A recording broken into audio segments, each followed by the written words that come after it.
Vivian's point of view. Kung may hihilingin man ako, yun na yung pera. Pinagmamasdan kong mahimbing na natutulog na kambal. Para sa kanila gagawin kong lahat. Kahit yata pagsabay-sabayin ko ang mga raket ko, kulang pa rin sa pang-araw-araw namin at sa gamot ni Zion. Ano na lang ang gagawin ko? Ang liit-liit ng kinikita ko.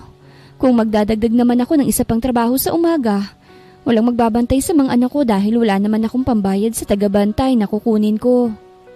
Natigilan ako nang tumunog ang aking cellphone. Hudyat na may nag-text. Nang tingnan ko ay galing sa unknown number. Come to this Royal Hotel and my room number is 406 in exchange of a big amount. From X? Pagbasa ko sa mensahe. Isa ito siguro sa mga kumuha ng numero ko sa pinagtatrabahuhan kong bar bilang isang waitress. Papatulang ko ba ito?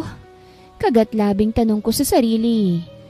Oo, at nagtatrabaho ako sa bar bilang isa sa racket ko pero hindi ako bayaran doon dahil waitress at dancer lang ang trabaho ko doon.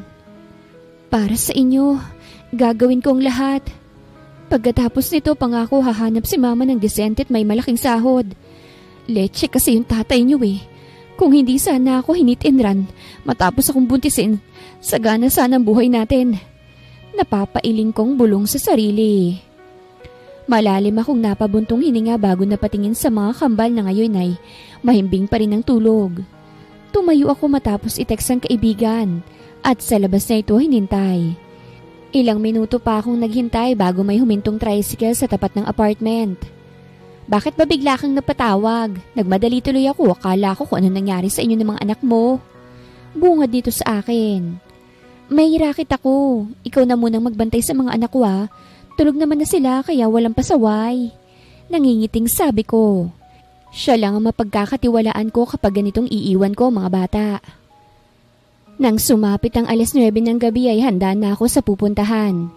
Isang red sexy dress na hanggang hita ang haba. Sa aking paa ay isang pointed heels na kulay itim. Naglagay lang ako ng manipis na makeup at ikinulot ang buhok sa saloy. Nang kampante na sa itsura ay saka kumuling nilingon ang mga anak. Tahimik at mahimbing pa rin natutulog ang mga ito. Anong racket ba yan at ganyan ang bihis mo? Taas kilay na tanong ni Sarah sa akin. Ipaliliwanag ko pagkatapos. Tipid kong sagot sa kanya. O siya sige, basta't umuwi ka ng buo ha.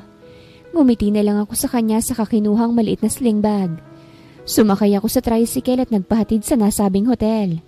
Labis akong kinakabahan. Ito kasi ang unang beses na gagawin ko ito. Kaya ko ba to? Ano bang ipagmamalaki ko? May mga anak na ako at hindi na birhen. Mahinang boses na pagkausap ko sa sarili habang papasok ng hotel. Huminga ako ng malalim nang bumukas ang pinto ng elevator at hinanap ang hotel number sa bawat unit hanggang sa marating ang dulo. Ito ang may pinakamalaking parte.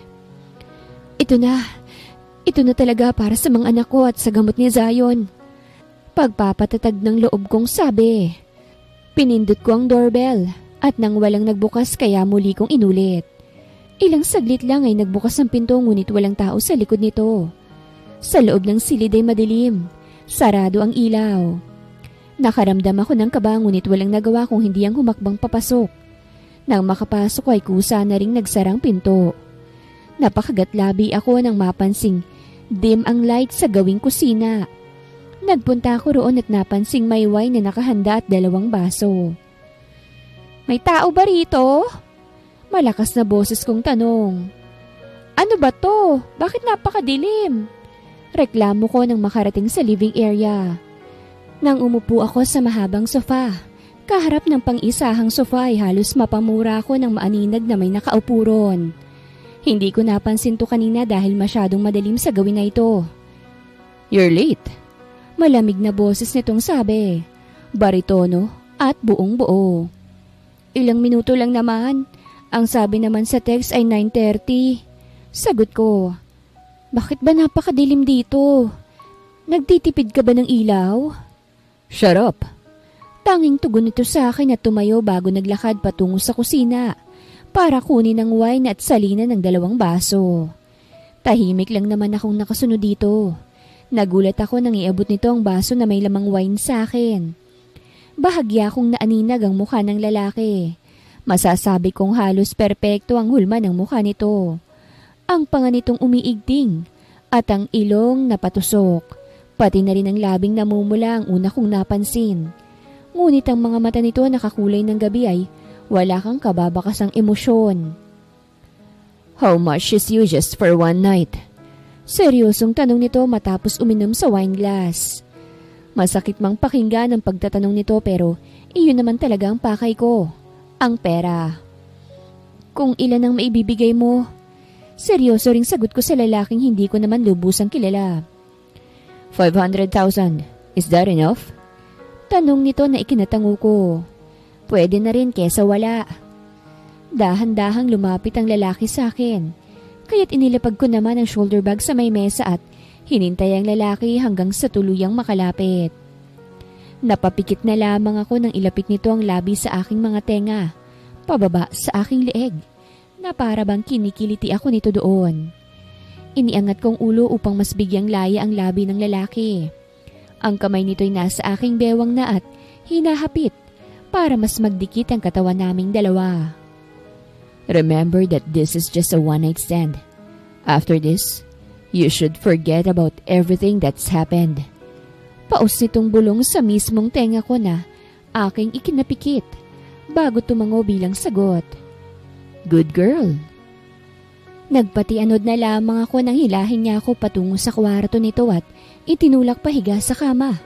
Dahilan para bahagyang lumislis ang suot kong dress. Bakas sa mga mata ng lalaki ang pagnanasa habang pinapasadahan ako nito ng tingin. "You're mine tonight, baby." Marahang usal nito bago ko marahas na hinubara ng lalaki. Napadaing na lamang ako nang maramdaman ng malamig na bumalot sa aking katawan, nang tanging underwear na lang natira sa akin. Lumuhod ang lalaki sa aking paanan at bahagyang ibinuka ang aking mga hita. Animong sinasamba niya. Marahan itong hinalik-halikan ng aking hita pataas. Wala akong nagawa kung hindi ang dumaing sa tuwing nakakaramdam ng sensasyon. Nang tumigil to sa ginagawa'y hinubad nito ang sariling saplot. Dahilan para tumambad sa akin ng malaperpekto nitong katawan na kahit sinong babae ay handang lumuhod at ibukang hita para dito. Inibabawan niya ako at walang pag-iingat na ipinasok ang kahabaan sa aking loob habang minamasahin niya ang aking hinaharap. Panay ang daing at ungol naman ang tugon ko. "Damn, hindi ka na birhen pero you're so tight, baby." Hirap nitong usal habang umuulos ng mabagal sa aking ibabaw hanggang sa unti-unti nitong nahanap ang tamang ritmo at binilisan ang paggalaw. Hindi ko alam kung anong isisigaw dahil hindi ko naman alam ang pangalan ng lalaki. Kaya naman tanging ungol ang nagiging tugon ko sa bawat ginagawa nitong nagpapabaliw sa akin. "You like it, huh?" Tanong nito. Tumango naman ako habang mahigpit ang kapit sa bedsheet. "Call me X. Shout that." Hindi ko mabilang kung nakailang rounds kami ng lalaki. Basta't ang alam ko ay pagod na ako ngunit tila halimaw sa kama ang lalaking ang pangalan ay X dahil wala itong kabaguran. Dang matapos kami ay basta na lang tumayo ang lalaki at may kinuha sa drawer. Tahimik ko lang itong pinanonood sa bawat kilos. Kitang-kita ko kung gaano itong kaperpekto. Ilang saglit lang ay bumalik na ito at may dalang tseke. "Here's your payment. That's 1 million pesos. I will text you kapag kailangan uli kita." Malalim ang boses nitong sabi.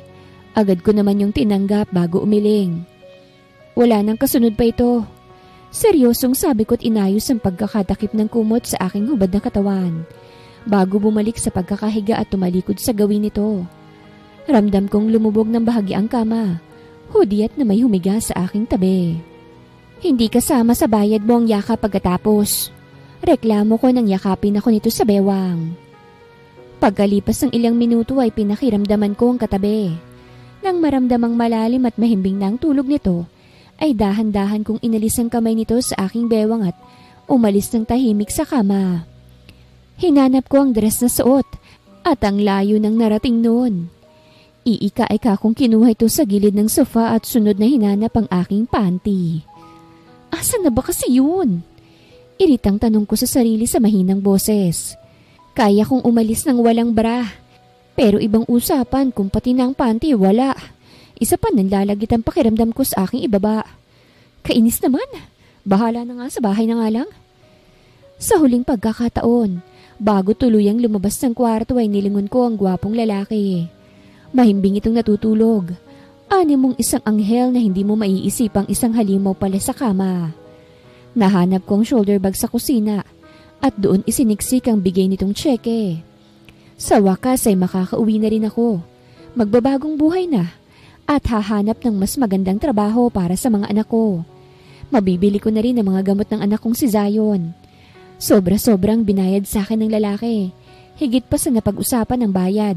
At hindi ko na yun tinanggihan dahil ginamit nito ang katawan ko. Hating gabi na nang makauwi ako sa apartment. Nang makarating ay tulog na tulog pa rin ang mga anak ko. Maging si Sarah ay nakatulog na sa tabi nila. Hinalikan ko ang kambal sa noo bago pinakatitigan si Zion. Mabuti na lang at mild lang ang sakit nito sa puso. Nadadaan sa gamutan at hindi na kailangan pang operahan. Si Zion at Zach ang anak kong kambal. Ang ama ng mga ito ay hindi ko na alam kung saang lupalop na nagpunta. Alam nitong may anak kami ngunit mas piniling magpakaduwag. Kaya wala akong ibang mapagpipilian kung hindi ang kumayod at buhayin ng kambal ng mag-isa. Pinahid ko ang sariling luha saka huminga ng malalim. Ang hirap maging single mom. Kaya natin to mga anak. Basta wag niyong iiwan si mama. Mahinang bulong ko sa natutulog na kambal. Naligo na ako at nagbihis ng pantulog bago tumabi sa kanila at natulog. Kahit pa may bigat ang aking dibdib. Kinaumagahan ay nagising ako dahil sa sunod-sunod na halik sa aking pisngi at hagik-hika ng dalawang paslit kong anak. Shh! Magigising si nanay! Dinig kong sita ng isang kambal. Ikaw kasi Zaki, nagising yata sa kiss natin. Bulong naman ng isa't sabay na naghagik-hika ng dalawa. Good morning, nanay! Sabay na bati ng kambal na si Zion at Zach nang magmulat ako. Parehong 5 taong gulang na. Ay sus, ang mga mahal kong anak. Good morning, kambal ko.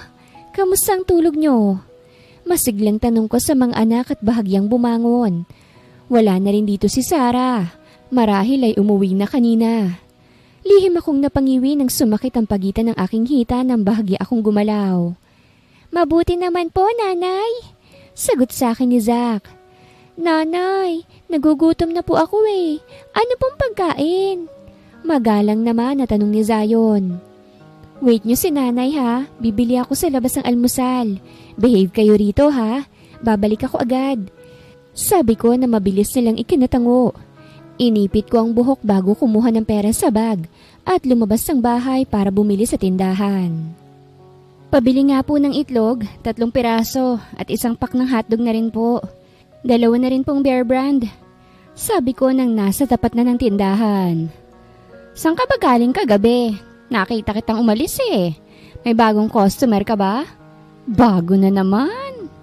Chismosang tanong sa akin ng tindera. Ngumiti lang ako at nagpaalam bago umalis. Ang mga ganitong tao ay wala namang alam sa buhay ko at hindi na dapat pang pinapatulan. Agad kong iniluto ang biniling agahan at ginawang sinangag ang kanin na lamig na tira kagabi. Zach, Zion, kain na tayo! Tawag ko sa kambal nang matapos ihanda ang aming agahan. Bala kong ipalit ang cheque ngayon at gumawa ng bank account para doon ilagay ang tirang pera. Bala ko na rin kasing lumipat kami ng tirahan sa mas maluwag at maayos na paligid. Sa kasalukuyan kasing tirahan namin ay siksikan ng mga bahay at maraming chismosang nakapaligid. Nanay, saan po tayo pupunta? Tanong ni Zach sa akin nang matapos ko itong bihisan. Si Zion naman ay nauna ko nang binihisan kanina. May pupuntahan lang si nanay, pagkatapos ay mamamasyal tayo ha. Gusto niyo ba yon? Nakangiting tanong ko sa mga anak. Parang kahapon lang ay namomroblema pa ako kung saan kukuha ng pera. Pero ngayon ay hawak-hawak ko na. Malaking tulong sa akin si X. Pero sana, huwag na muling mag-cruise ang aming mga landas. dahil hindi ko na kayang ulitin pa ang nangyari sa amin. Gaya ng plano ko, inuna kong ipapalit ang cheque at inilagay sa bagong bank account.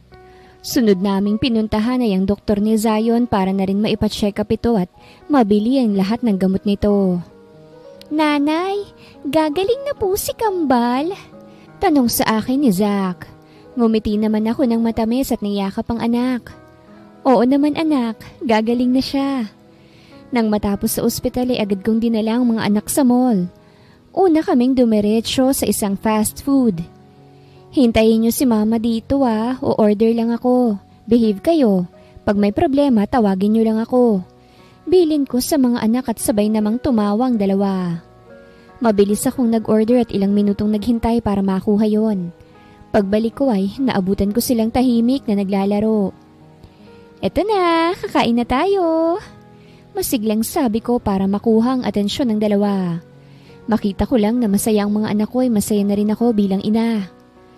Sa sumunod na araw ay naghanap na ako ng mapagtatrabahuhan. Sinubukan ko sa restaurant, sa mall, sa coffee shop. Pero panay we will update you ang sagot sa akin. Ano ba namang araw na ito? Ang malas naman. Kung kailan gusto ko na ng disenteng trabaho, doon naman umiiwas. Pagod kong pagkausap sa sarili bago naupo sa bench na nasa gilid ng kalsada. Sakto namang may nag-abot sa akin ng flyers at agad ring umalis. Uminom muna ako dahil sa pagkauhaw bago binasa ang nakasulat sa flyers.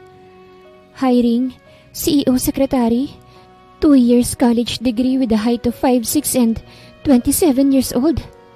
Female only. Napatakip ako ng bibig matapos mabasa ang nakasulat. Eto na yun! Sana makapasa ako!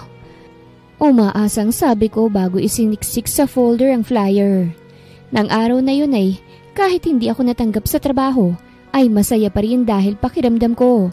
Bukas din ay matatanggap na ako sa pag-a-applyan kong kumpanya bilang sekretary. Gustuhin ko mang magtrabaho sa kumpanya noon o sa ibang lugar ay hindi pwede. Dahil may mga anak akong kailangang alagaan. Kaya naman sa gabi o hapon lang ako nakakadiskarte ng kita. Sinubukan ko rin ng online selling ngunit hindi pa rin sapat ang kita para sa aming tatlo.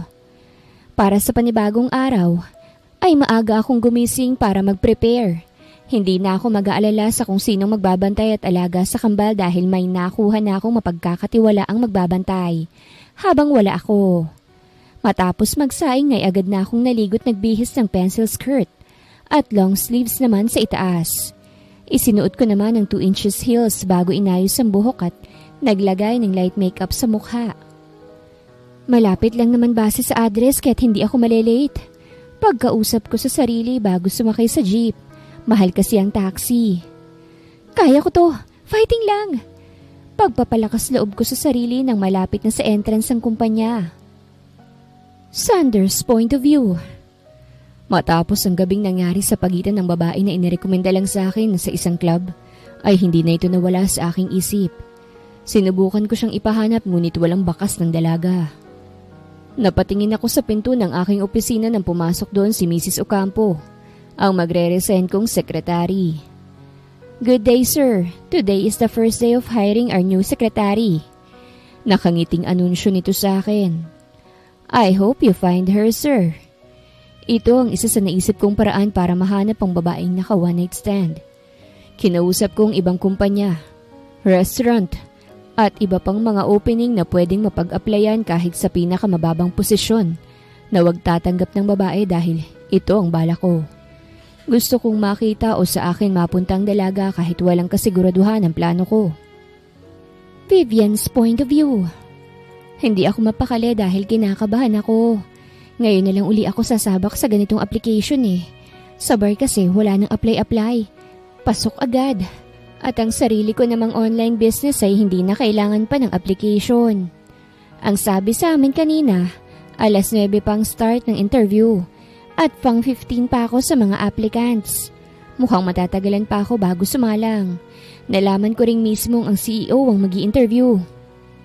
Feeling ko talaga ako nang pipiliin. Dinig kong sabi ng isa sa mga kapwa-aplikante ko. Ang feelingera mo naman! Hindi hamak na mas sexy at mas maganda ako kesa sa'yo. Siyempre akong papasa sa standards ng CEO, no? Maarting singit ng isa pang babae na aplikante rin. Napabuntong hininga na lang ako. Paano na lang ako kung ganun? Ligo lang ang panlaban ko dahil hindi ko namang kayang pantayan ang ganda't kaseksihan ng mga nandito. Inabot na ng lunch ay hindi ko pa rin turn. Kaya naman naisipan kong lumabas para bumili man lang na makakain. Ate, pabili nga po ng lumpiang gulay, 2 piraso. Sabi ko sa tindera. Hindi naman kalayuan nitong karinderya sa kumpanya. Halos katapat lang nito. Dito ko na rin kinain ng pagkain saka nagmamadaling bumalik. Nasaan si Vivian De Leon? Dinig kong tawag sa pangalan ko ng nagpakilalang sekretarya ng CEO na siyang papalitan ng kung sino mang matatanggap. Sakto at dumating na ako. Hinihingal kong itinaas ang kamay ko. Ako po! Nalagpasan ka na. Where did you go? Prepare yourself, ikaw nang susunod. Seryosong sabi sa akin. Tumango naman ako at inayos ang sarili. Hindi ko naman kasi alam na ako na palang susunod ng umalis. Huminga ako ng malalim at chinek ang bibig kung may naiwan bang lumpia. Nang masigurado ay saka ako naglagay ng lipstick sa labi. Next applicant, faster! Imporma ng sekretarya. Agad naman akong tumayo at taas noong pumasok sa silid. Nang mag-angat ng tingin ng lalaki sa akin ay gano'n na lamang pagkatulala ko nang makilala ito. Ikaw? Halos pasigaw kong tanong at nanlalaki ang mga matang nakatitig dito. Papaano kung makakalimutan ng lalaking to? Happy to see me? Nakangising tanong nito sa akin. Ex! No, this can't be. Ikaw ang CEO? Hindi makapaniwalang tanong ko rito. Sariwa pa sa akin ang nangyari sa amin at kung papaano kong ibinigay ang sarili para maisalba ang gamutan at pamumuhay naming mag-iina. So, you're here to apply? Well, you're accepted. Tanggap ka na. Pwede ka nang magsimula. May munting ngisi pa rin sa labi nito nang sabihin yon. No! I back out! Akmang tatalikod na sana ako nang muli itong magsalita. You can't back out, or else... Saglit itong tumigil bago may kinuha sa drawer at ipinakita sa akin ang maliit na litrato. Kuha yun nung gabing may nangyari sa amin. Kapwa kami walang suot at naghahalikan sa larawan. Bagamat nakatagilid ako ay kilala ko ang aking sariling katawan. Bahagya rin kita ang kalahati ng mukha ko. You choose, baby. Magtatrabaho ka sa akin o sisikat ka sa paraang hindi mo gusto? Napakasama mo! You're such a manipulative. Binablackmail mo ko eh. Wala kang permiso na kuhanan ako ng litratong kasama ka. Hysterical na sabi ko. Halos pasigaw. Hindi mapigilan ng emosyon. Akala ko ay hindi na muling magkukrus ang aming landas ngunit nagkamali ako. Naging isa pa itong problema sa akin ngayon. Papaano ko ito matatakasan kung dito pa ako mismong magtatrabaho? Ganun talaga kapag may gusto akong makuha. Seryosong sabi nito bago tumayo't lumapit sa akin. You're now my secretary, baby. Nagsitayuan ang mga maliliit kong balahibo sa leeg nang ilapit nito ang labi sa aking tenga. Pababa sa aking leeg na nagdulot ng kakaibang kiliti sa akin. Sinubukan ko itong itulak pero bigo ako. Dahil sa halip na lumayo ito ay hinapit pa nito ang bewang ko dahilan para mas magdikit ang aming katawan. I missed your smell. Ngayon hindi mo na ako matatakbuhan. Baritonong boses na sabi nito habang marahang hinahaplos ang aking braso. Bitiwan mo ko! Please lang! Pakikiusap kong sabi. Sumunod naman to sa kadumistansya. For now, you may go home. Bukas ka na magsimula sa trabaho. Seryosong sabi ni X o ni Sander. Hindi ko na nagawang sumagot. Basta ko na lang tong tinalikuran at iniwan. Halo-halong emosyon ang nararamdaman ko at hindi ko maipaliwanag kung bakit gano'n na lamang ang kaba sa aking dibdib. Habang papauwi ay nag-text ako kay Sarah. Sa kanya lang ako makakapagsabi ng mga problema ko. Punta ka sa bagong tirahan namin. Kailangan ko ng kausap. Tipa ako sa text bago isinend. Napabuntong hininga na lang ako. Para akong aatakihin sa puso sa tuwing maaalala ko ang nangyari sa office. Hindi ko lubusang akalain na magkikita pa pala kami. Pagdating sa bahay ay naabutan kong naglalaro ang kambal. Nakabantay naman si Aling Tess, ang kinuha kong tagabantay sa dalawa. Ako na pong bahala, salamat po sa pagbabantay ha. Nakangiting sabi ko. Nagpaalam na ito't umalis. Mga anak, nandito na si Mama. Masayang anunsyo ko para makuhang atensyon ng mga ito. Nanay! Agad namang lumapit ang dalawang kambal. At ako, pinupog ng halik sa pisngi. Para namang bulang nawala ang iniisip ko. Pupunta rito ang ninang Sara nyo. Kasabay natin siyang kakain. Gusto nyo ba yon? Nakangiting tanong ko sa mga anak. Sabay namang tumango ang dalawa. Naligo lang ako't nagpalit ng pambahay bago nagluto ng kakainin nila para sa dinner. Sakto nang matapos ako ay siya namang pagdating ni Sara.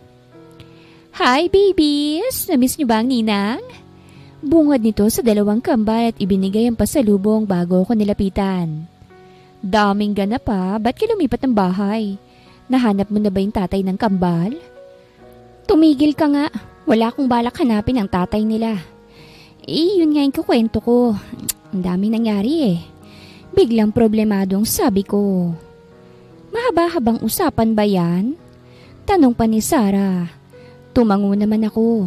Hindi na ako nagulat nang umisit at naglabas ng beer mula sa dala nitong paper bag. Nang tulog ng mga batay saka kami tumambay sa may teresang bahay para doon mag-usap. Spill mo na yan! Agad na sabi ni Sara saka binuksan ng beer. Alam mo namang nangangailangan ako ng malaking pera para sa gamutan ni Zion, di ba? May nag-text kasi sa akin noon. Hindi ko alam na isa palang bilyonaryo. Hindi naman ako bayarang babae. Alam mo yan, dahil hindi ako sumasama sa mga lalaki sa bar. Pero pinatos ko na yung nag-text dahil malaki yung bayad. Pagkukwento ko, halata naman sa mukha nito ang gulat. Girl, may nangyari sa inyo? Like, a one night stand? Gulat nitong tanong sa akin na ikinatango ko. Akala ko makakatakas na ako eh. Hindi na magkukrus ang landas namin pero alam mo kung ano nakakatawa? Nag-apply ako sa isang kumpanya at hindi ko alam na siya pala ang boss ko. Nakangiwi kong kwento bago uminom sa sariling inumin. Sa tuwing naaalala kong nangyari ay hindi ko maiwasang hindi maasar. Seryoso ba yan? Hindi pa rin magawang maniwala ng kaibigan ko. Tumango lang ako bilang sagot. Anong plano mo? Tinakot niya akong ipopost ang picture namin kapag hindi ko tinuloy ang pagtatrabaho. Kaya wala akong choice kung hindi ang sumunod. Sana lang ay wala nang kasunod pa. Umiiling kong sabi habang namomroblema. Natatakot akong baka maulit-ulit ang nangyari sa amin nung gabing yon. Pero kung sa bagay, jackpot ka na. Nakangiting sabi nito na ikinasalubong ng kilay ko. Tumigil ka nga. Inis kong sita. Totoo naman ah. Nakalipat nga kayo ng tirahan at nakabili na ng gamutan ni Zion. Pero girl, huwag ibibigay ang puso agad ah. Mahirap nang maloko ka na naman katulad before sa tatay ng mga junakis mo. Pinaniningkitan niya ako ng mga mata matapos sabihin yon. Alam ko, dahil nadala na ako sa tatay ng kambal. Wag na nga sanang bumalik dahil hindi naman na nagpakatatay. Abay lubos-lubosin na niya. Gigil kong sabi habang inalala ito. Kinaumagahan ay mas maaga akong nagising. Pinaghanda ko ng agahan ng mga anak ko at ang babaunin ko sa trabaho ay inahanda ko na rin.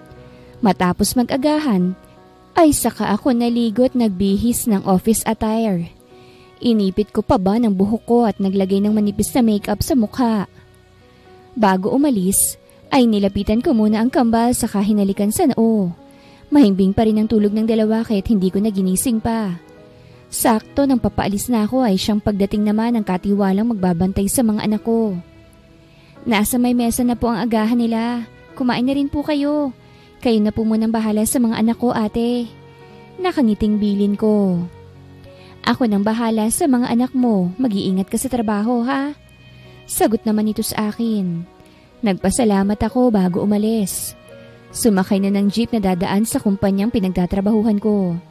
Ilang minuto lang ay nakarating na rin agad ako. Sa pinaka-last floor ang opisina ng CEO. Kung saan ako magtatrabaho bilang sekretarya nito. Nang makarating sa floor nito ay wala pang katao-tao. In short, wala pa rin ang boss kong si Sander. Wala man lang instruct kung anong gagawin. Bubulong-bulong kong sabi sa inayos ang nagkalat na paper sa desk ng dating sekretary. Sa may gilid ay patong-patong na folder. Winalisan ko na lang muna at nilinis sa mga kalat para maging maaliwalas kahit papano ang pwesto ko. Sakto nang matapos ako ay dumating si Sander. "Make me some coffee." Seryosong bungad nito bago pumasok sa loob ng opisina. Napairap na lamang ako sa hangin bago pumunta sa pantry at gawin ang utos nito. "Good morning, sir. Here's your coffee." Magalang na sabi ko matapos ibaba ang tasa ng kape sa mesa nito. Hinihintay kong tikman ito yon ngunit hindi ginalaw ni Sander. "Did you already check my schedule for today?" Tanong ito habang nakatingin sa laptop. Agad akong nataranta. Malay ko ba sa schedule nito? Hindi man nga lang ako na-briefing kahapon sa kung ano bang gagawin ko ngayong unang araw ko sa trabaho. "I-check pa lang po." Mabilis kong sabi bago tumalikod para pumunta sa desk ko at halughugin kung naroroon ba ang schedule nito. Alin ba yung dito? Inis kong bulong sa sarili. Bago binuksan ang drawer at nakita ko rin ang iPad. Binuksan ko yun at bumungad agad ang schedule nito para sa araw. Nakahinga ako ng maluwag. Saka muling bumalik sa loob ng office ni Sander. "I found it, sir. Ang schedule niyo po for today is at exact 8:30 a.m. You have a meeting with the investors. At 10 a.m., you have early lunch with Miss Avedra. Iyan pa lang pong schedule this morning." Formal na sabi ko at tipid na ngumiti kahit napipilitan. "Okay, you may go. Just remind me kapag dumating ang oras ng meeting." Sagot nito na ikinatango ko bago bumalik sa sariling desk para magsimulang magtrabaho. Nang sumapit ang 8:30 ay tumayo na ako saka muling pumasok sa loob. "Sir, your meeting." Paalala ko. Formal pa rin at walang halong pag-iisip sa nangyari sa pagitan namin. Nagpapasalamat akong hindi ako nito ginulo kagaya ng kahapon. Mabuti na lang at hindi na rin ito inungkat ang nangyari sa amin. Hinintay kong makasakay sa elevator si Sander bago ko sumunod. Nang sumaray ito ay napakatahimik dahil kaming dalawa lang sa loob. Napapikit na lamang ako nang maramdaman ang kamay ni Sander sa aking bewang. "Bitawan mo ko," mariing sabi ko. Ngunit sa halip na bumitiw, ay hinapit pa niya ako dahilan para magkadikit ang aming katawan. "Sir Sander, ano ba?" "I said X. Call me X, not Sander." Baritonong boses na sabi nito na ikinaismid ko. "Nasa trabaho ho tayo, sir." Mahinang boses na sabi ko. Saka pilit na kumawala sa hawak nito. Sakto namang bumukas ang elevator kaya't pinakawalan na rin ako ni Sander. Sa meeting ay nasa gilid lang ako malapit kay Sander habang nagdi-take note. Nang matapos ay agad rin kaming bumalik sa office.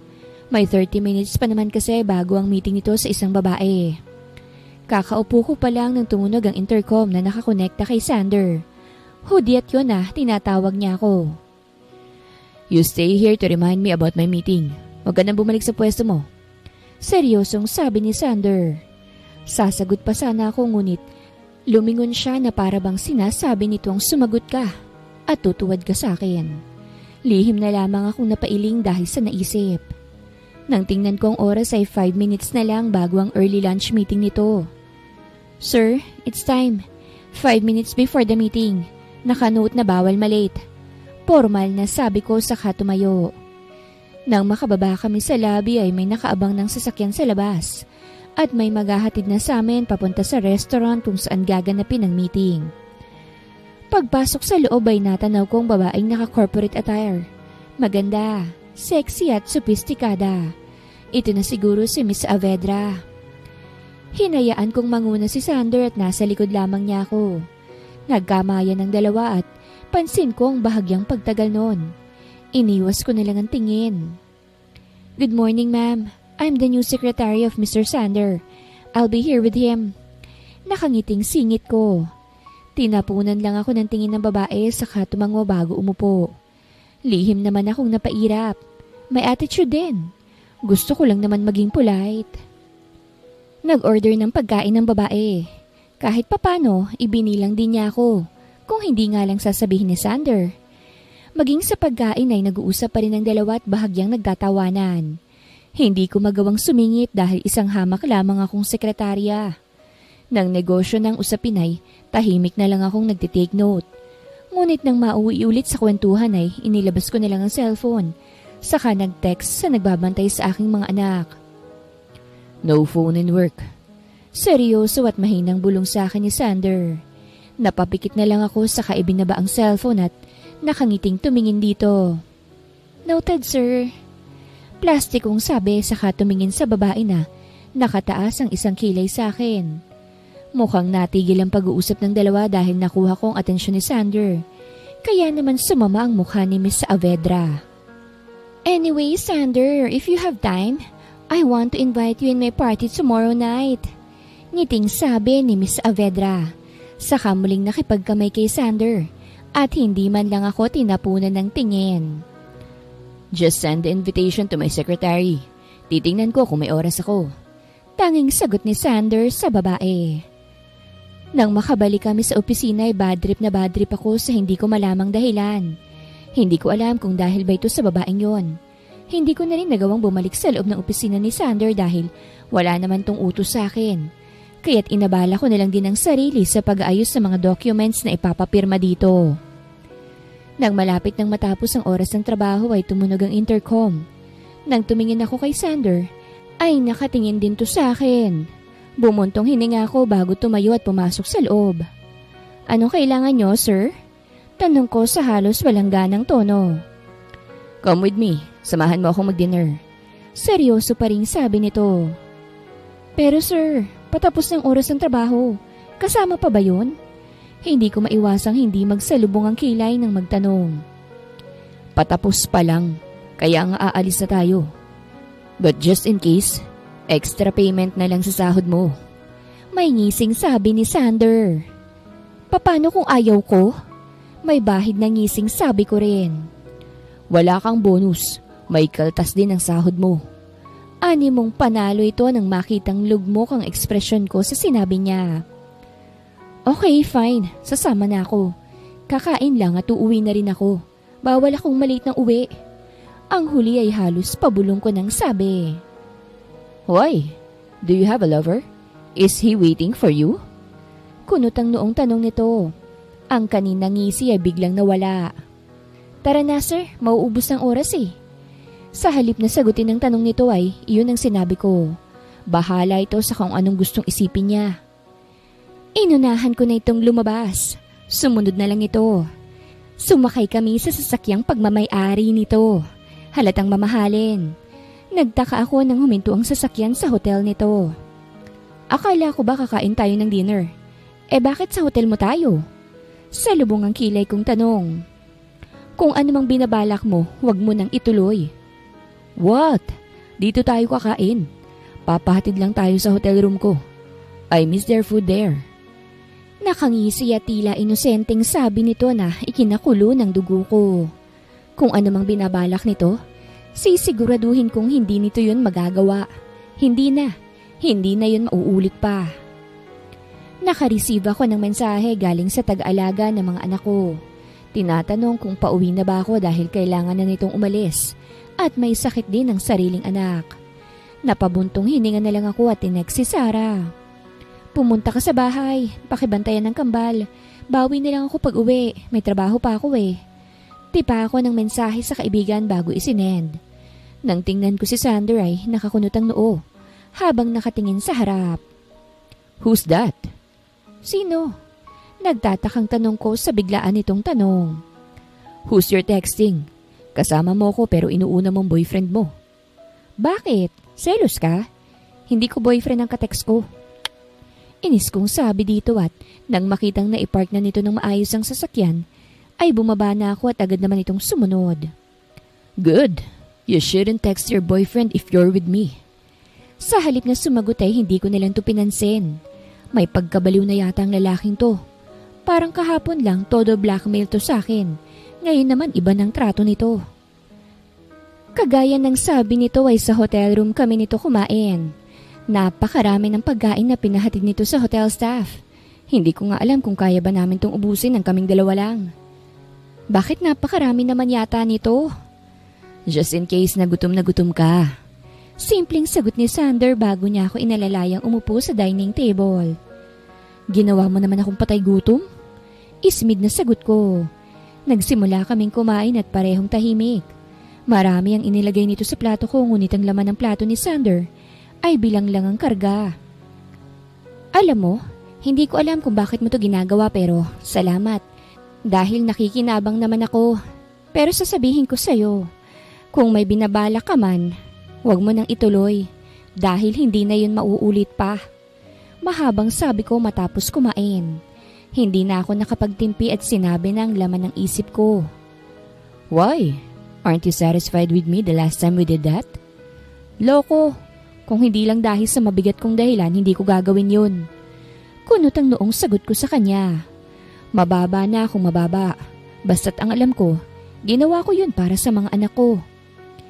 Hindi na muling nakasagot si Sander at pinagpapasalamat ko na hindi nito tinanong ang dahilan ko. Dahil hindi ko alam kung dapat bang sabihin pa yun sa lalaki. Salamat sa dinner Pwede na ba akong umalis? Hindi man magandang pakinggan pero kailangan ko na talagang umalis eh. Bukod sa kailangan ako ng mga anak ko ay hindi magandang ideya na magkasama kami sa isang lugar na kami lang. At baka mauwi pa sa bagay na iniiwasan ko. Yeah, ihahatid kita. Hindi na kailangan. Magta-taxi na lang ako kung wala ng jeep na dumadaan. No, hindi ka uuwi kung hindi ka papayag na ihahatid kita.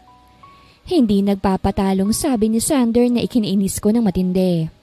Ano bang ginagawa ng lalaking to at ganito kung kumilos? Sa huli ay wala akong nagawa kung hindi ang pumayag. Sa biyahe, pareho kaming tahimik. Sa kanto papasok lang sana sa amin ako magpapahatid ngunit ayaw pumayag ni Sander. Gusto talaga nitong maihatid ako sa mismong tapat ng bahay na tinutuluyan ko. Dito na. Itinigil naman itong sasakyan dahil sa sinabi ko. Salamat sa paghatid. Ingat sa biyahe. Wala na akong balak hintayin ang sasabihin nito at akma na sanang bubuksan ng pinto ng sasakyan nang hablutin ito ang braso ko at ipaharap. Nagulat na lamang ako nang siilin niya ng halik ang aking labi. Kiss me back. Mahinang sabi nito nang hindi ako tumugon. Nagawa nitong sabihin yon habang magkadikit ang aming mga labi. Wala akong nagawa nang muling gumalaw ang labi nito. Tinugon ko ito at pinantayan ang bawat galaw. Hanggang sa maghiwalay ang aming labi at maghabol ng hininga. Saglit akong napatitig sa mga mata ni Sander bago umiling at saka nagmamadaling lumabas ng sasakyan nito at pumasok sa loob ng bahay. Hawak ang kaliwang dibdib ay napatigil ako sa pagtakbo. Malakas ang tibok ng aking puso. Animong napakalayo ng tinakbo ko. Kinakabahan na ako sa hindi malamang dahilan. Nanganganib na naman yata ang puso ko Umiiling at mahina akong sabi sa sarili bago tuluyang pumasok sa loob mismo ng aming bahay. Sander's point of view. Wala pa akong balak umuwi matapos ihatid si Vivian. Kaya sa halip na sa bahay dumiretso ay nagtungo ako sa bar. Nang maiparada ang sasakyan ay sakto namang tumunog ang aking cellphone. Hudyat na may tumatawag. At nang makitang silok ito ang matalik kong kaibigan ay agad kong sinagot. Hey dude, kamusta? Bungad nito sa kabilang linya. I'm good. How about you? Kailan ka ba uuwi? Balik tanong ko. To inform you, kanina lang ako nakauwi. Tumawag ako dahil aayain sana kitang uminom. Hangout lang sa bar. Andito na ako sa bar na madalas nating puntahan. You can meet me here.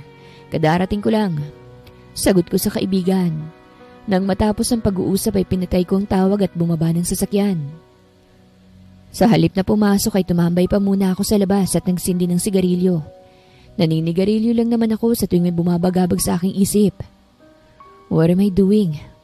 One night stand is enough. Dapat ko na siyang layuan pero bakit ganitong ginagawa ko?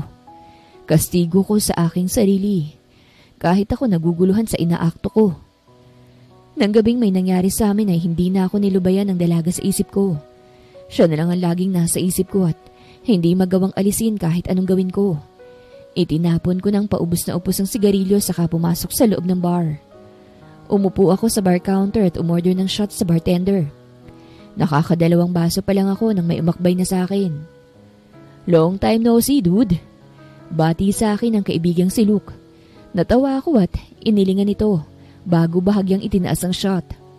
Umuwi ka pa. Ismid na sabi ko rito. Loko, gusto ko ring makita yung mga anak ko kaya ako bumalik. Sagot nito bago umorder ng shots at ininom yun ng isang lagukan. I followed your suggestion before na iwan ang babaeng nabuntis ko. Because you're such a damn bass. Takot na takot ka sa responsibilidad. Higit pang takot ka sa mga magulang mo at sunod-sunuran. Well, my suggestion is the best choice. Hindi ka naman ganyang ka-successful ngayon kung hindi mo sila inabandon na o binaliwala. Yeah, but I'll make it up this time. Babawi ako sa kanila. Determinadong sabi ni Luke sa akin. Anyway, are you free tomorrow? I hired an investigator bago pa ako makauwi at pinahanap sila. And now I know their location. Pwede mo ba akong samahan? Yeah, what time? Tanong ko. Gusto ko ring makita ang pamilyang binuo pero iniwan niya. Maybe early in the morning? Baka kasi umalis at hindi ko maabutan. Tumango na ako sa sinabi nito at uminom uli. Maybe after lunch na lang ako papasok bukas sa trabaho. Medyo may tama na ako na umuwi kami ni Luke. Ite-text na lang daw nito ang address na pupuntahan namin bukas. Ano mang plano ng kaibigan ko ay suportado ko siya. Maging noong nakabuntis ito at mas pinili nitong baliwalain ang babaeng nabuntis kaysang panindigan. Nang makauwi sa bahay, dumiretso agad ako ng kwarto at hinubad ang lahat ng suot at nagtungo sa shower para maligo't mahimasmasan. Hindi man lang nakatulong ang alak para makalimutan ko si Vivian. Mukha nito ang laging lumilitaw sa aking isip. Sa sumunod na araw, nabulabog ang pagtulog ko dahil sa tunog ng aking cellphone. Pupungas-pungas kong kinuha ito sa bedside. Who's this? Tanong ko sa kabilang linya. Sinagot ang tawag na hindi tinitignan ng caller. Man, where are you? Papunta na ako sa address na tinext ko sa'yo. Bungad ng kaibigan ko. Si Luke pa lang tumatawag. Napabalikwas ako ng bangon saka pinatay ang tawag. Nagmamadali akong nagbihis at hindi nagawang maligo. Napakunot ang noo ko nang mabasa ang address na sinend ni Luke. Pamilyar to sa akin ngunit baka aksidente lang na pareho ang address. Ngunit nang makarating ako sa mismong address at kung nasan si Luke ay doon na ako natigilan. Sigurado ka bang nandyan siya? Tanong ko nang makababa ng sasakyan. Kibit balikat naman ang sagot nito. Are you sure na ito ang bahay? Tanong ko ulit nang akmang kakatok na sa gate si Luke. It can't be. Ito ang bahay na pinaghatiran ko kay Vivian. Sana mali ako nang iniisip dahil hindi ko alam ang gagawin. Tao po, tao po. Sigaw ni Luke para marinig sa loob habang kumakatok. Habang ako'y nananatiling nakatulala, iniisip na sana ay magkaibang tao. Bumukas ang gate at bumungad sa amin ang babaeng medyo may edad. Anong kailangan nyo, mga iho? Tanong nito sa amin. I'm looking for Marian Vivian with her twins. Tama ba ako ng lugar na napuntahan? Pagsasabi ni Luke. At doon ako tuluyang natigilan sa narinig. Hindi ito pwede. Ay si Vivian. Naku, kaalis lang at nagpunta ng trabaho. Ang mga anak niya, ang kambal naman ay nandito't kumakain. Ano ho bang kailangan niyo sa kanya? Pwede niyo ba siyang tawagan at pauwiin? Pakisabing importante at emergency lang. May pakikiusap na sabi ni Luke sa babae. Napaatras na lang ako at hindi alam ang sasabihin. O sige, gusto niyo bang pumasok sa loob habang hinihintay siya? Alok sa amin ng babae. Umuo naman agad ang kaibigan ko. Hindi ko alam na mayroon na palang anak si Vivian. Akala ko dalaga pa ito ngunit may pamilya na pala. At ang ama ng mga anak nito ay ang matalik kong kaibigang si Luke. Napakamapaglaro talaga ng tadhana. Hindi ko akalain na yung iniwan at binaliwala ng kaibigan ko ay ang babaeng natitipuhan ko rin pala sa kasalukuyan. Halos 20 minutos kami naghintay sa may labas, sa terrace ng bahay. Nang dumating si Vivian ay humahangos ito. Talagang nagmamadali sa pag-uwi. Unang dumako ang tingin nito sa kaibigan ko, kay Luke. Anong ginagawa mo ritong hayop ka? Galit nitong tanong habang nakatingin kay Luke. Napakakapal ng pagmumukha mo magpakita sa akin. Pagkatapos ng maraming taon mong pang-iin dyan? Vivian, please, let me explain. Bumalik ako para sa mga anak natin. Babawi ako. Pakikiusap na sabi ni Luke habang nakataas ang dalawang kamay. Animong sumusuko at walang laban. Hindi na kita kailangan. Hindi ka namin kailangan dahil kaya kong buhayin ang mga anak ko.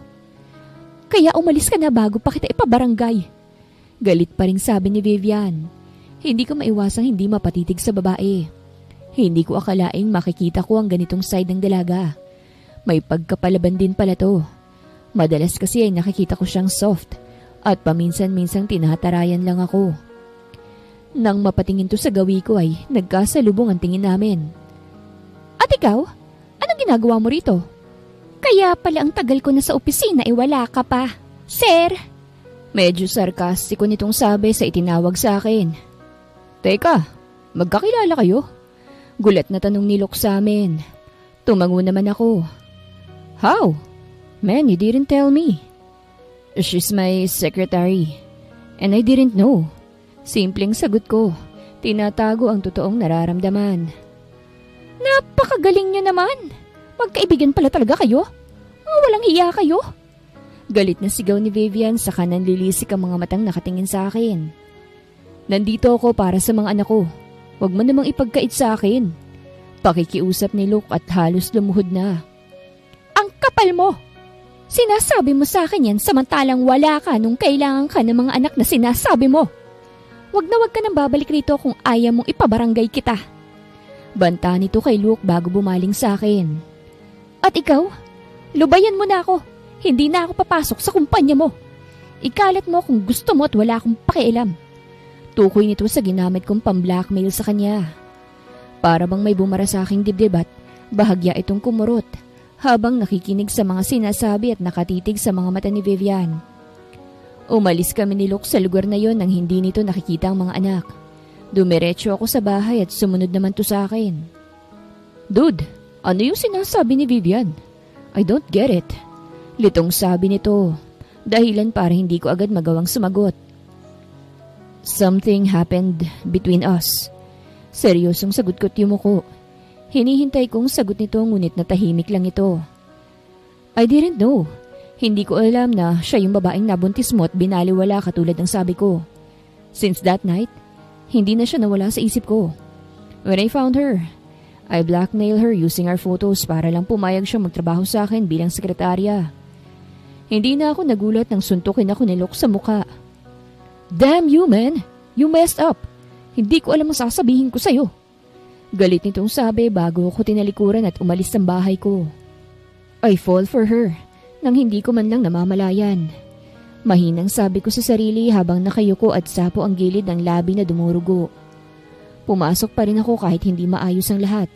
Hindi ko rin nadatnan si Vivian sa pwesto nito. Umaasa akong sana mapatawad niya ako. Lumipas ang ilang araw at hindi na talaga kami muling nagkita pa ni Vivian. Hindi na ito bumalik sa kumpanya ko bilang sekretary. Vivian's point of view. Para pa ring binagsakan ng langit at lupa ang kalagayan ko. Hindi ako makapaniwala sa natuklasan. Bakit sa dinami-rami ng lalaki na pwedeng maging ama ng mga anak ko, ay kaibigan pa talaga ito ni Sander? Sarah, free ka ba mamaya? Bar tayo? Ang tagal na rin kasi nung huling mag-inom tayo. Pagkausap ko sa kabilang linya ng tawagan ko ang kaibigan. Oo, sa wakas free time ko na rin. Grabe, busy lang. Anong ganap sa buhay niyo ng kambal? Tanong nito sa akin. Bumalik na yung tatay nila. Matipid kong sabi. Aba, ang kapal ah. O sige, mamaya na natin ituloy ang tsikahan para damang-dama with alak pa. Nang patayin kong tawag ay saka ako napabuntong hininga. Sa ilang araw na lumipas ay nakapag-isip-isip naman na ako. Nang tingnan kong kambal ay pareho silang masaya habang naglalaro. Kahit sabihin kong nandito ako at kayang buhayin ng dalawa, napagtanto kong kailangan rin ng mga batang ama nila. Kahit para na lang sa mga bata. Zion, Zach, mga anak, tara dito. Tawag ko sa dalawa. Agad namang lumapit sa akin ang mga anak ko. Kinarga ko ang dalawa at pinaupo sa aking kandungan. Ang bigat nyo na mga kambal ko. Sabi ko't bahagyang inamoy-amoy ang mga anak. Agad namang naglikot ang dalawa dahil nakikiliti sa ginawa ko. Healthy kasi kami ni Kambal, nanay. Maligalig na sagot ni Zack sa akin. Natawa na lang ako. Parehong chubby ang mga anak ko't napaka-cute talaga ng mga ito. Mga anak, hinahanap niyo bang daddy niyo? Gusto niyo pa ba siyang makita? Marahang tanong ko sa mga anak ko at bahagya silang niyakap. Nanay, gusto niyo po ba? Tanong sa akin ni Zayo na ikinatigil ko. Dahil ako pa talaga ang iniisip ng mga anak ko sa halip na oo agad ang isagot nila sa akin. Kung anong gusto ng mga kambal ko, gusto rin ni nanay. Nakangiting sagot ko. Gusto niyo ba siyang makilala mga anak? Agad namang tumango ang dalawa kahit nung una pa'y alanganin pa. Bukas din ay makikilala niyo na ang tatay niyo. Pangako yan. Okay lang po ba sa kanya, nanay? Inosenteng tanong ni Zack. Nanay, paano po kung ayaw niya sa amin? Dugtong pa ni Zion. Mga anak, magugustuhan at okay na okay sa tatay niyo na makilala at makita kayo. Sino namang may aayaw sa ka-cute at kagwapong kagaya niyo, di ba? Lagi lang nandito si nanay, Sabay na tumangong mga anak ko at niyakap ako ng mahigpit. Hindi ko mapigilang hindi maging emosyonal. Sana lang ay hindi masaktan ng mga anak ko sa desisyong ipakilala sila sa ama nila. Kinagabihan, katulad ng balak namin ni Sarah ay nagtungo kami sa bar. Pinatulog ko muna sa bahay ang taga-alaga ng mga anak ko. Mabuti na lang at pumayag naman to. Girl, nandito tayo para mag-enjoy, makalimot at magpakalasing. Hiyaw ng kaibigan ko nang makarating kami sa bar. Simpleng black halter dress na hapit sa aking bewang at hanggang hita ang suot ko. Nakaba naman ang mahaba kong buhok dahilan para lumantad ang makinis kong likuran. Naghanap kami ng table na bakante at doon pumwesto. Umorder agad ng maiinom at pulutan si Sarah. Makaka-target kaya ako ngayong gabi? Tanong ni Sarah habang iniikot ang paningin sa paligid. Maingay. Mga lights na hindi ko maintindihan ng kulay dahil halo-halo na. Sa gilid ay mga naghahalikan, nagsasayawan. Ganun ang setup ng bar na pinuntahan namin. Sa harap naman ay may kumakanta ring banda. Nang dumating ang order naming inumin ay agad akong kumuha at nilagok ito. So ano nga yung chika mo? Segunda ni Sarah sa akin sa paglagok ng alak. Alam mo ba yung lalaking naka one night stand ko? Tanong ko. Tumango naman to at mukhang nakuha kagad ang atensyon niya. Kaibigan niya yung lokong ex kong nang iwan sa amin ng mga anak ko. Muli akong uminom ng alak. Hindi naman makapaniwala si Sarah sa sinabi ko. Ano? Totoo ba yan? Grabe ang plot twist. Oo. At hindi ko nga alam kung pilinano ba nila talaga ito para lang pagkaisahan ako eh. Ano? Pinagpasahan nila ako matapos akong iwan ni Luke. Saka susunod sa akin si Sander. Mga siraulo eh. Masama ang loob kong sabi habang napapailing. Nakakailang lagok na rin ako ng inumin. Grabe talaga yung mga lalaki, no? Matapos makuha ang gusto basta na lang aalis saka manghihikayat pa ng kapwa manggagamit. Umiiling na sabi ni Sarah. Alam mo kung ano yung nakakatawa? Hindi ko na malayang nahulog na pala ako sa pesteng Sander na yun. Pagkakakong natawa sa sariling sinabi. Bakit dun pa? Ay, malala. Bulong nito. Alam mo girl, hindi naman napipigilan yan kung ayaw mo niyan. Kusaring ihinto yung nararamdaman mo.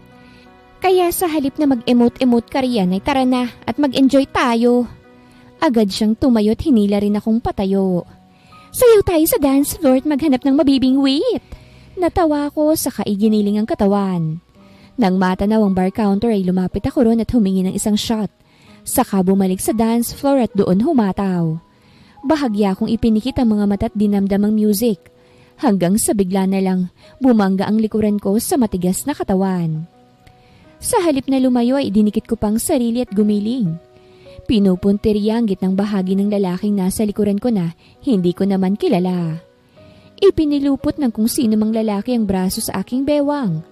At nang mapagod ako sa pagsasayaw, ay saka ko hinarap ang lalaki. Nang magtamang aming mga matay, ganun na lang ang gulat ko nang makitang si Sander ang kanina ko pang sinasayawan. Anong ginagawa mo rito? Bitawan mo nga ako! Medyo may tama na rin ako ng alak, kaya nang sabihin ko yun ay bahagyang iba na ang pananalita. Nagpupumiglas ako sa hawak nito, ngunit sa halip na bitawan ay mas hinapit niya ako. Paano kung hindi akong nasa likuran mo? Will you do the same? Salubungang kilay na tanong ni Sander. Napahagikik na lang ako at sinundot-sundot ang malapad at matigas na dibdib ni Sander. Oo naman, bakit? Inggit ka? Mas sumama ang mukha ng lalaki sa sinabi ko. Inom pa tayo. Parang batang sabi ko at hinila si Sander sa bar counter, saka humingi ng alak sa bartender.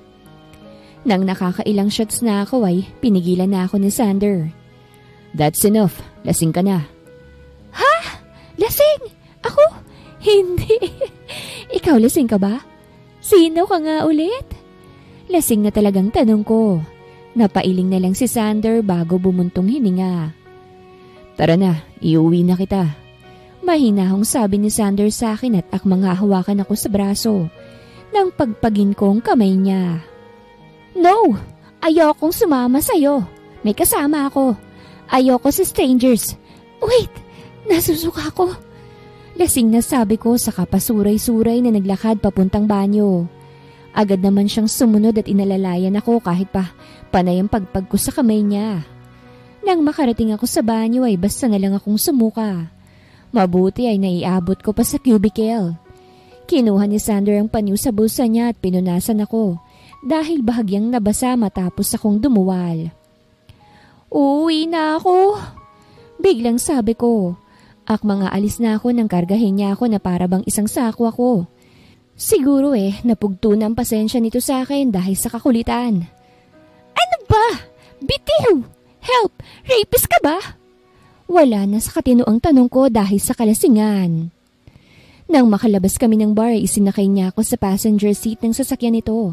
Saka umikot para sumakay sa driver seat. At sa halip na sa bahay ako nito ihatid ay sa sarili nitong bahay niya ako dinala. Napakaganda mo.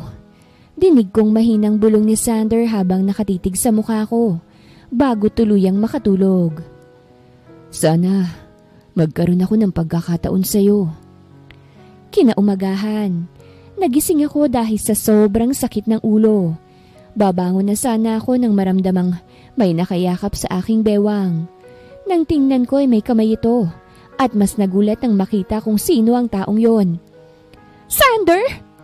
Bulalas ko at mabilis na inilis ang kamay ng lalaki. Nang tingnan ko ang katawan sa ilalim ng kumot ay tanging panty na lang ang suot ko. Manyakis ka! Pinaghahampas ko ito dahilan para magising ang lalaki. Hey, calm down! Pigil nito sa akin. Wala rin tong pang itaas at tanging boxer shorts lang ang suot. Baka tuloy ang sandata nito sa ibaba. Kulang na nga lang sumaludo na. Paano ako kakalma? You rape me, huh? Paratang ko sa kanya. What? No, I can't do that. Sagot ni Sander. Pilit pa rin akong pinakakalma. Bakit ako nakahubad kung wala? Pinagsamantalahan mo ako ano? At bakit tayo magkasama? Hysterical kong sigaw. Ano? Gagamitin mo na naman ako? Ang katawan ko at pagkatapos iiwanan mo ko kagaya ng ginawa ng magaling mong kaibigan? Napakasama mo. No, nabasa kasing damit mo nang dumuwal ka. Mahinang sagot nito. Halos pabulong. I'm sorry, hindi ko gagawin yun sa'yo. Sinungaling ka! Kaya siguro sa akin ka nakipagkama ay dahil alam mong tungkol sa amin ng kaibigan mo. Bakit? Anong balak mo sa akin ha?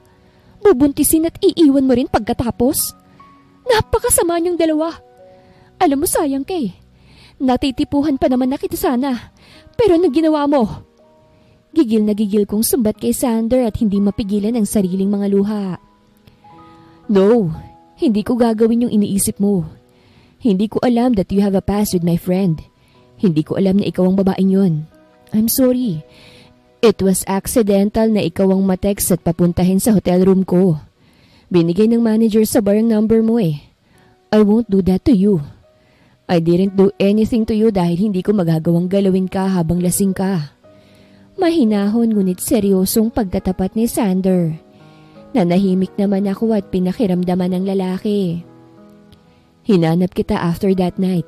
You got my attention. So when I found you, I became aggressive and blackmailed you. Nagustuhan kita eh. I like you. At hindi ko alam kung paano patitigilin yung pagkagusto ko sa'yo, Vivian. Na-speechless ako habang nakatitig kay Sander. Napakurap-kurap ako hanggang sa kusang tumulo ang luha ko na kanina pang nagbabadya. Paano ako maniniwala sa'yo? Tanging nasabi ko matapos ang mahabang katahimikan. Dahil hindi na kita pakakawalan hanggang sa magustuhan at mahalin mo rin ako. Paus nitong sagot at lumapit sa akin. May mga anak na ako. Gusto mo pa rin ako? Mapanghamong tanong ko. Yeah, I'm proud of you. Being a mother without any support from Luke makes you so brave. Handa akong tanggapin ang mga anak mo at mahalin sila na parang akin. Masuyong sabi nito sa akin sa kamarahang hinaplos ang pisngi ko. Umiwas naman agad ako. But, can I ask you a favor? Alam kong nagkamali si Luke pero pwede mo ba siyang bigyan ng chance para bumawi sa mga anak ninyo? Iyon na nga rin ang napagdesisyonan ko. Huwag kang mag-alala.